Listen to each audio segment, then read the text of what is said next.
નમસ્કાર દર્શક મિત્રો, તાપી જિલ્લાની સૌથી વધુ લોકચાહના મેળવતી સમય ક્રાંતિ ન્યૂઝ બુલેટિનમાં વિગતવાર સમાચારો નિહાળો।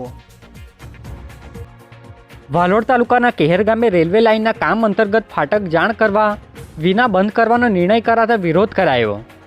તાપી જિલ્લાના વાલોડ તાલુકાના કેહેર ગામેથી પસાર થતી ઉધના જલગાંવ તાપતી રેલવે લાઇન પર મેન્ટેનન્સના કામને લઈ ફાટક બંધ કરવાનો નિર્ણય કરવામાં આવતા ગ્રામજનો દ્વારા વિરોધ કરાયો હતો, જેમાં ગ્રામજનો દ્વારા આક્ષેપ કરાયો હતો કે રેલવે તંત્ર દ્વારા જાણ બહાર નિર્ણયો કરાયો હોય જેને લઈ વિરોધ કરાયો હતો, જે માહિતી મંગળવારના રોજ 12 કલાકે મળી હતી।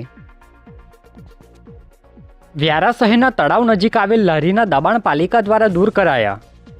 તાપી જિલ્લાના વ્યારા શહેરના તળાવ કિનારે આવેલ લારી ગલ્લા દબાણ નગરપાલિકા દ્વારા દૂર કરવામાં આવ્યા હતા, જેમાં કેટલાક કામોને ધ્યાને રાખી દબાણ દૂર કરવામાં આવ્યા હતા, જેમાં નગરપાલિકાના અધિકારીઓ તેમજ કર્મચારીઓ જોડાયા હતા, જે કાર્યવાહી મંગળવારના રોજ 11 કલાકે મળી હતી। કાકરદા ગામે ઝેરી દવા પી લેતા યુવતીને વ્યારા સિવિલ હોસ્પિટલમાં સારવાર અર્થે ખસેડાઈ।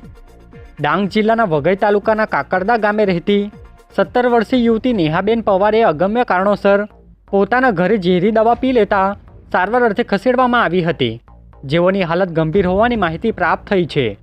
બનાવને લઈ હોસ્પિટલના તબીબો દ્વારા સારવારની કામગીરી હાથ ધરાઈ હતી, જે માહિતી 12 કલાકે મળી હતી। નિઝર વિધાનસભાના ધારાસભ્યના હસ્તે સરૈયા બંદરપાડા રોડને નવીનીકરણ કરવા અંગે ખાતમુહૂર્ત કરાયું। તાપી જિલ્લાના સરૈયાથી બંદરપાડા તરફ જતા માર્ગના નવીનીકરણ અંગે ખાતમુહૂર્ત કરવામાં આવ્યું હતું, જેમાં ધારાસભ્યના હસ્તે ખાતમુહૂર્ત કરવામાં આવ્યું હતું, જેમાં અધિકારીઓ તેમજ પદ અધિકારીઓ જોડાયા હતા, જે માહિતી 10 કલાકે મળી હતી। નિઝર તાલુકાના ખોડદા નજીક લગ્ન પ્રસંગમાં મારામારી થતાં 4 ઇસમો સામે ફરિયાદ નોંધાઈ।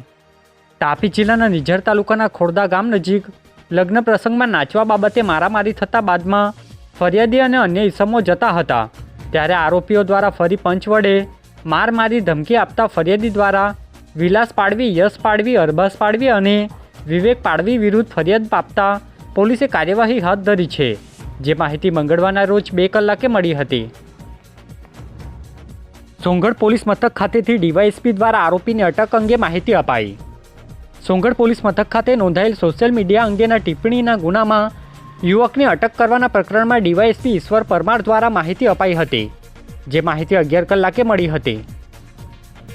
ઇન્સ્ટાગ્રામ રીલ્સની નીચે જે કોમેન્ટો કરવામાં આવે એમાં એક જુબેર શેખ આઈડી પરથી કોઈ અન્ય ધર્મની લાગણી દુભાય એવી એક બીભત્સ કોમેન્ટ કરવામાં આવેલી અને આ સોનગઢ પોલીસ સ્ટેશન ખાતે તેનો ગુનો નોંધાતા તાત્કાલિક આરોપીની ધરપકડ કરવામાં આવેલી છે, જે જૂના કોસંબા ગામ, તાલુકો માંગરોળ, જિલ્લો સુરત, નામ જુબેર શેખ છે અને આરોપીની ધરપકડ કરી અને તેની વધુ તપાસ હાલ ચાલુ છે। સોંગઢ તાલુકાના ડોસવાડા ગામની શાળામાં ધારાસભ્ય અને કલેક્ટરની હાજરીમાં જિલ્લા કક્ષાનો ગણિત વિજ્ઞાન મેળો યોજાયો। તાપી જિલ્લાના સોંગઢ તાલુકાના ડોસવાડા ગામે આવેલ શાળા ખાતે જિલ્લા કક્ષાનો ગણિત વિજ્ઞાન પ્રદર્શન મેળો યોજાયો હતો, જેમાં જિલ્લાની અલગ અલગ શાળાના બાળકો દ્વારા ભાગ લેવામાં આવ્યો હતો, જેમાં ધારાસભ્ય તેમજ કલેક્ટર અને શિક્ષણ અધિકારી સહિતના અધિકારીઓ અને કર્મચારીઓ હાજર રહ્યા હતા, જે માહિતી મંગળવારના રોજ 3 કલાકે મળી હતી। ડોલવણ તાલુકાના બેસનિયા ગામે ખેતરમાં ખેડાણ બાબતે ઝઘડો થતાં લોખંડના સળિયા વડે માર મરાયો। તાપી જિલ્લાના ડોલવણ તાલુકાના બેસનિયા ગામે ફરિયાદી દ્વારા તેમની દીકરીના ખેતરમાં કરેલ પાક ખેડાણ કરવા ગયા હતા, ત્યારે રાજુભાઈ ભીલ દ્વારા બોલાચાલી કરી લોખંડના સળિયા વડે માર મારી ધમકી આપતા ડોલવણ પોલીસ મથકે ફરિયાદ આપવામાં આવી છે, જેને લઈ પોલીસે કાર્યવાહી હાથ ધરી છે, જે માહિતી મંગળવારના રોજ 5 કલાકે મળી હતી। ઉછલના વડપાડા ભીત ગામે બાઇક ઓવર સાથે અથડાવી દેતા 3ને ઈજાઓ પહોંચી। ઉછલ તાલુકાના વડપાડા ભીત ગામે બાઇક ચાલક શુભમ દુબેએ પોતાની મોટરસાઇકલ ગફલતભરી રીતે હંકારી લાવી પાણીના ઓવર સાથે અથડાવી દેતા અકસ્માત સર્જાયો હતો, જેમાં 3 વ્યક્તિઓ મીત, ખુશાલ અને ચાલકને ઈજાઓ પહોંચી હતી।